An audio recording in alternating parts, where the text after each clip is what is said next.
सकल पूछ ले पर परीक्षा ना करे। कभी कभी हम लोग परीक्षा बहुत कर लेते हैं, बहुत परीक्षा करते हैं कि हे भगवान हमारा बेटा पास हो जाए तो हम तुम्हें 5 रुपए का प्रसाद चढ़ाएंगे। तो ये तो शंका ही है। हमने वहां भी सुनाया था जहाँ गए थे, जैसे ही बिजली जाती है तो माताएं क्या कहती, हे भगवान तुम सत्य के सांचे हो, बिजली तुरंत आ जाए। भगवान क्या झूठे हैं क्या?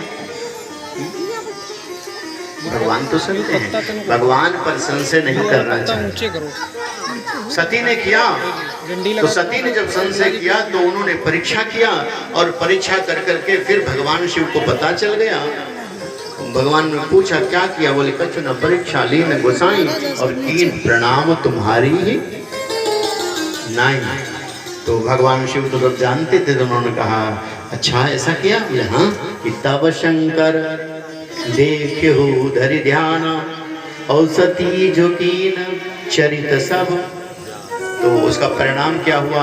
भगवान पर संशय किया तो सती का त्याग कर दिया, और सती का त्याग न किया होता, भगवान पर संशय न किया होता तो अगले जन्म में वो पार्वती बनकर प्रकट। सती मरत हरिसन वर मांगा कि जन्म जन्म शिव पद अनुरागा, और अगले बार जन्मी पार्वती तनु पाई आई।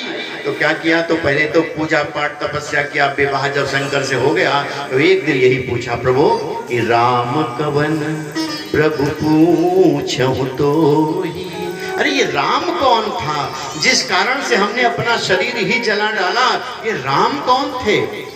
तो एक मामले में सती की शंका बहुत बढ़िया थी, अच्छी थी, शंका करना चाहिए। ऊपर बैठने की व्यवस्था बनाओ। वैसे घर में नहीं करना चाहिए, परिवार में अगर शंका करोगे तो घर बिगड़ जाएगा। अज्ञस्य अशतधानाश्च संशयात्मा विनश्य। और क्या बात बताई थी कि अंतिम समय में अंति यामति सागति, और अंतिम समय में भगवान का नाम जरूर लेना चाहिए। बता दें किसी का बिगड़े नहीं होनी चाहिए। तो बड़ी सुंदर बात बताई कि अज्ञश्च अश्रद्धानाश्च संशयात्मा विनश्य।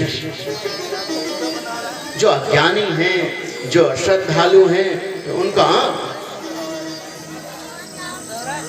देखो जो बात हमने पहले बताई थी, जो अभी अभी आए हैं बाद में उनको बता दूं कि जब भी सत्संग हो, हमारे विपिन नंदन शुक्ला जी सत्संग सुनावे, आचार्य सुनावे, ये साध्वी सुनावे, तब 2 काम आपको जरूर करना। एक, होठों को बंद रखे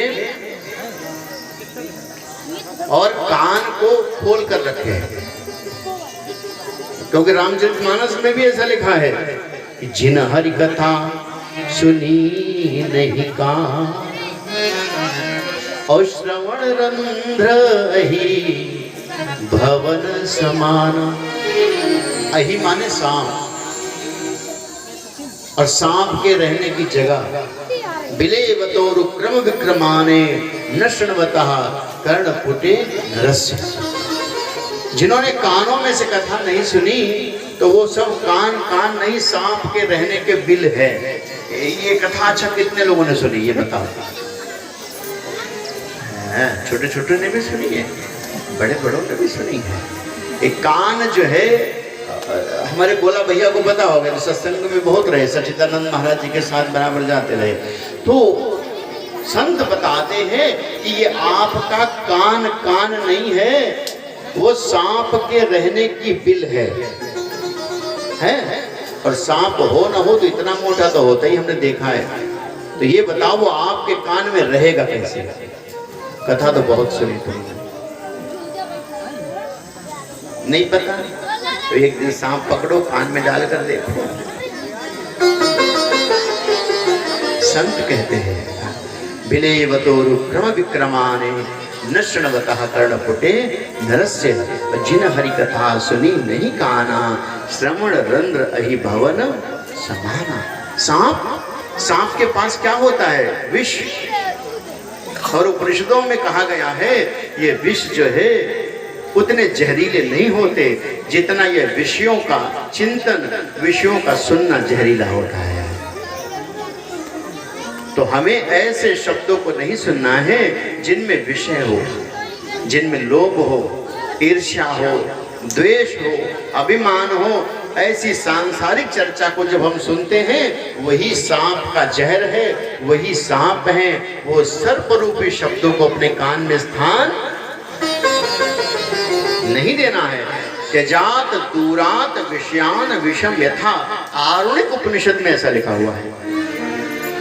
बहुत दिन जब ग्रंथों को पढ़ोगे, संतों के